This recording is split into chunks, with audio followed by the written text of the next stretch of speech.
Hello दोस्तों, आज हम कक्षा 10वीं साइंस के धातु और धातुकर्म जो हमारा चैप्टर चल रहा था उस चैप्टर को आगे बढ़ाते हुए चलते हैं। हम पिछले चैप्टर में निष्कर्षण, भर्जन के बारे में, निस्थापन के बारे में, निष्कर्षण के बारे में हमने पढ़ा था। अब हमारा आता है क्या, अंतिम टॉपिक है लोहे का धातुकर्म। लोहा लोहा एक प्रकार का क्या है या बता सकते हैं मानव के या हमारे मानव समाज का एक बहुत बड़ा महत्वपूर्ण हिस्सा है। कौन? लोहा, जिसका उपयोग चाहे हम बहुत सारे वस्तुओं के रूप में कहते हैं, भारी वस्तुओं के रूप में, चाहे वो दरवाजे खिड़की के रूप में बोलते हैं, या और बहुत सारी दैनिक जीवन की बहुत सारी आवश्यकताओं को हमारी पूर्ति करता है। ये हमारे जीवन का अभिन्न अंग है जो हमारी भौतिक सुख सुविधाओं के लिए सुविधाएं प्रदान करता है। ये होता है लोहा।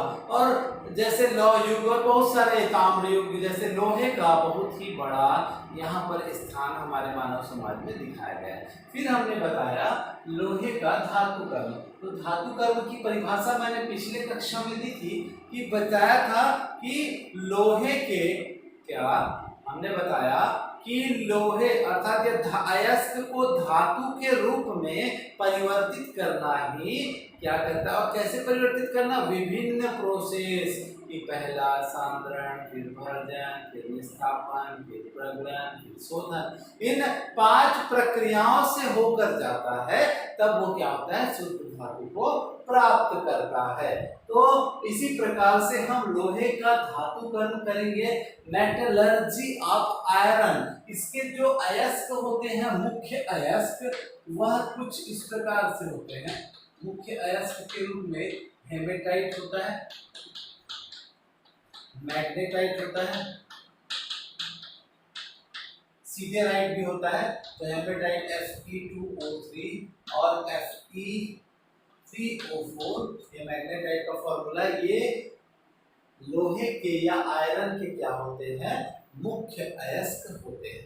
प्यारे बच्चों, इसी के आधार पर हम क्या करेंगे, मुख्यतः जो अच्छा लोहा होता है वो किससे, मैग्नेटाइट है, मैग्नेटाइट से प्राप्त होता है। हम छत्तीसगढ़ के बारे में भी बात करें, हमारे बहुत सारे संसाधन जैसे दल्ली राजरा, भिलाई स्टील प्लांट, भिलाई इस्पात संयंत्र के बारे में आप सभी जानते हैं, जो हमारे भिलाई में स्थित है। वो हमारे भिलाई का गौरव है, छत्तीसगढ़ का गौरव है। और यदि आप कहीं पे भी रहते हैं, अगर भारत में किसी भी कोने में चले जाइए, आपको एक बार दुर्ग नहीं जाने का, एक बार रायपुर नहीं जाने का, लेकिन अगर आप भिलाई कहेंगे तो जरूर बोलेगा हाँ भिलाई में था। तो भिलाई किसके कारण फेमस है, भिलाई इस्पात संयंत्र, बीएसपी, भिलाई स्टील प्लांट के कारण क्या है, जहां पर क्या होता है, लोहा बनता है। जहां से अयस्क कहां से आता है, अयस्क हमारा आता है दल्ली राजरा से आता है, ठीक है। और वो जब दल्ली राजरा से जब खत्म होगा तो और भी बहुत सारे खदान पहले से आएंगे और जहां जहां स्रोत मिलेंगे उससे प्राप्त करें। तो बहरहाल हम क्या करेंगे, इसके उत्पादन की तरफ चलते हैं। तो उत्पादन में बताएंगे, सबसे पहले हेमेटाइट को, पहला प्रोसेस, हेमेटाइट को क्या कर लिया जाता है, बारीक पीस लिया जाता है, और पीस करके क्या कर दिया जाता है, इसका सांद्रण कर दिया जाता है। और सांद्रण करने के बाद कौन से विधि से किया जाता है इसका सांद्रण, गुरुत्वीय पृथक्करण विधि से। कौन से विधि से, गुरुत्वीय पृथक्करण विधि से, इसका करण विधि से हम इसका क्या कर लेते हैं, सांद्रण करते हैं। सांद्रण करने के बाद हम क्या करते हैं, जो इसमें जो सांद्रण करने के पश्चात इसका हम जो हमारा नेक्स्ट स्टेप होता है वह क्या होता है, इसका भर्जन करते हैं। भर्जन क्या करते हैं, भर्जन करते हैं। और भर्जन में क्या होता है, भर्जन की परिभाषा बताऊंगा कि सांद्रित अयस्क को क्या, ऑक्सीजन की उपस्थिति में उसके गलनांक से कम तापमान पर जब क्या कर दिया जाता है, उसे गर्म किया जाता है, तो उसमें आर्सेनिक, सल्फर, इस सब की अशुद्धियां दूर हो जाती है। जैसे आर्सेनिक की अशुद्धियां थी, ये ऑक्सीकृत हो जाता है, मतलब यहाँ पे गर्म वायु जो है ना प्रवाहित होते हैं, तो क्या हो जाता है, आर्सेनिक की अशुद्धियां दूर कर देते हैं। ये होता है AS2O3। यदि हम संतुलित करना चाहें तो 3 × 6 इस प्रकार से। और सल्फर की अशुद्धियां भी ऑक्सीकृत होकर क्या हो जाती है, SO2 के रूप में बन जाती हैं। ठीक है, अयस्क के उपस्थित में अब क्या करते हैं, प्रगलन किया जाता है इसका, और प्रगलन किया जाता है और उसके लिए हम क्या करते हैं, वात्य भट्टी हमने बना दिया। देखो वात्य भट्टी यहाँ पर बनाया है। इसके लिए प्रगलन के लिए हम क्या करते हैं, वात्य भट्टी का प्रयोग करते हैं और इसमें चूना पत्थर को की सहायता से इसमें अशुद्धियों को हटाने का हम प्रयास करते हैं। चूना भट्टी को देख सकते हैं हम। ठीक है, इस प्रक्रिया में अधिक तापमान, इसके लिए कम से कम इस पूरे प्रक्रिया के लिए कितने 100 डिग्री सेल्सियस का तापमान की आवश्यकता होती है, लगभग 1800 डिग्री सेल्सियस के तापमान की आवश्यकता होती है। यह प्रक्रिया रुक रुक कर किया जाए और मिश्रण को बार बार, मिश्रण को जब गर्म किया जाता है तो क्या होता है, भिन्न भिन्न प्रक्रियाएं होती है और इसके लिए हम क्या करते हैं, वात्य भट्टी का प्रयोग करते हैं, जिसमें 600 से 700 डिग्री सेल्सियस तापमान का गर्म वायु प्रवाहित करते हैं प्यारे बच्चों। और यहाँ पर एक वात्य भट्टी का उपयोग करते हैं इसके लिए, जो अग्निसह ईंटों की बनी होती है, जिसके अंदर में लोहे की प्लेटें लगी हुई रहती है।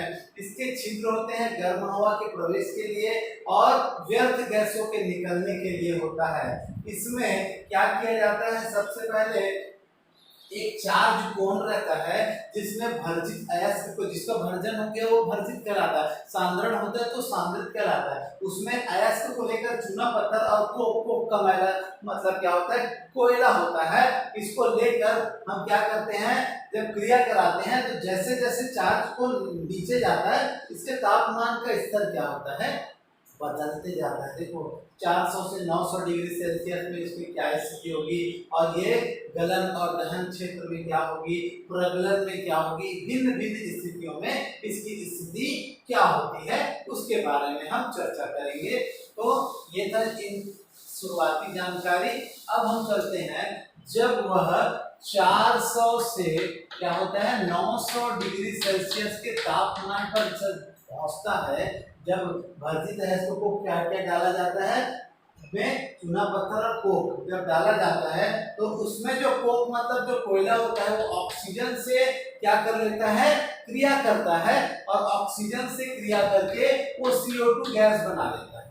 ठीक है, वेपोराइज हो जाता है, उड़ जाता है। फिर ये CO2 गैस से फिर से कार्बन अर्थात कोक क्रिया करके कार्बन मोनोऑक्साइड बनाता है और ये कार्बन मोनोऑक्साइड जब पुनः बार बार क्या होता है, क्रिया करते जाता है, बार बार कार्बन मोनोऑक्साइड गैस को रिलीज, फिर से कार्बन से देखो कार्बन मोनोऑक्साइड, फिर कार्बन ऑक्सीजन से क्रिया करेगा, फिर से क्या बनाएगा, कार्बन मोनोऑक्साइड बनाएगा। इस प्रकार से अशुद्धियों के रूप में क्या होती है, कार्बन मोनोऑक्साइड और कार्बन डाइऑक्साइड क्या होता है, ऊष्माक्षेपीय अभिक्रिया होती है। और ये जो कार्बन मोनोऑक्साइड है, जो इसमें सांद्रित भर्जित अयस्क होते हैं ना, उस भर्जित अयस्क से क्या करते हैं लोग, क्रिया करते हैं। और ये क्रिया करता है कौन, कोक क्रिया करता है और क्रिया करने के बाद क्या बना देता है, ऑक्सीजन बना देता है। देखो Fe निकला और कार्बन डाइऑक्साइड बनाता है CO2। यहाँ 3 था, 3 दूनी 6 तो 2 दूनी 4, तो ये हो गया इस प्रकार से। तो यहाँ पर क्या हो रहा है, हमें क्या प्राप्त हो रहा है, लोहा प्राप्त हो रहा है। और ये लोहा क्या करता है, अब हम अगले प्रोसेस में से डाला जाता है। ये पूरी प्रक्रिया फिर से हम बोलेंगे बेटा कि जो कार्बन होता है ऑक्सीजन से क्रिया करके कार्बन डाइऑक्साइड और कार्बन मोनोऑक्साइड में परिवर्तित होता है। ये कोक या कार्बन फिर से भर्जित अयस्क से क्रिया करके क्या बनाता है, आयरन बनाता है और CO2 गैस को मुक्त करता है। ये जो चिन्ह है ये क्या बताता है, ये वायु में उड़ जाएगा, वातावरण में चला जाएगा। अब दूसरा होता है 900 से 1200 का क्षेत्र होता है। ये 900 डिग्री सेल्सियस से 1200 डिग्री सेल्सियस का जो क्षेत्र होता है, इस प्रक्रिया में क्या होता है, गलन होता है, दहन और गलन होता है। इसमें जो CaO चूना पत्थर है ना, CO3 चूना पत्थर, जब इसको गर्म किया जाता है तो 1000 डिग्री सेल्सियस में विघटित हो जाता है, इसमें बिना बुझा हुआ चूना और CO2 गैस में। अब ये CO2 क्या करता है, गालक का कार्य करता है। गालक क्या होता है, किसी अयस्क में मिलकर उसकी अशुद्धियों को निकाल देता है, उसे क्या कहते हैं? गालक कहते हैं। तो ये CaO है और यहाँ पर अशुद्धि के रूप में, ये अशुद्धि है ना, ये अशुद्धि के रूप में ये गालक से जब क्रिया करेगा तो ये कहला देता है, पूरा अपशिष्ट पदार्थ बनाता है CaSiO3, इसे कहते हैं धातुमल बना लेता है। क्या बनाता है? धातुमल बना देता है। अब भट्टी का तापमान 1200 से क्या हो जाता है? 1600 डिग्री सेल्सियस। तो ये 400 से 900 में क्या होना देखो, और 900 से 1200 के में क्या हो रहा है? अशुद्धियां क्या हो रही है? गालक से क्रिया करके धातुमल बना दे रही है, अर्थात वो अशुद्धि हो गई, वो अलग हो जाती है। अब क्या होता है? भट्टी का तापमान 1200 से 1600 होने के कारण लोहा तथा क्या है? सिलिकेट, कैल्शियम सिलिकेट पिघली हुई अवस्था में होते हैं। ये क्या मेल्ट पोजीशन में आ जाते हैं, द्रवित अवस्था में आते हैं, जिसके कारण क्या होते हैं? दोनों के घनत्व में बहुत अंतर होने के कारण यह तली पर एकत्र हो जाते हैं और यहाँ से निकल जाते हैं। और जो पिघला हुआ लोहा होता है वो भारी होने के कारण क्या होता है? दूसरे छिद्र से एकत्रित निकल जाते हैं। और चूंकि काफी मात्रा में क्या होता है, इसमें वात्या भट्टी में प्राप्त जो लोहा होता है उसमें बहुत मात्रा में क्या होता है? कार्बन अर्थात कोयला मिला होता है, तो जिसे हम क्या कहते हैं? कच्चा लोहा कहते हैं। इस अलग अलग प्रक्रियाओं से क्या किया जाता है? इसको क्या कर लेते हैं? शुद्ध कर लिया जाता है और भिन्न भिन्न प्रकार के क्या बनाए जाते हैं? लोहे बनाए जाते हैं। इसे कच्चा लोहा कहते हैं, इसे कभी ढलवा लोहा और पिटवा लोहा के रूप में कार्बन की मात्रा की अलग अलग मान के आधार पर क्या किया जाता है? इसमें लोहे की वैरायटी पाई जाती है और ये लोहे की जो वैरायटी होती है उसे पिटवा और ढलवा लोहा में क्या करती है? बदलती है।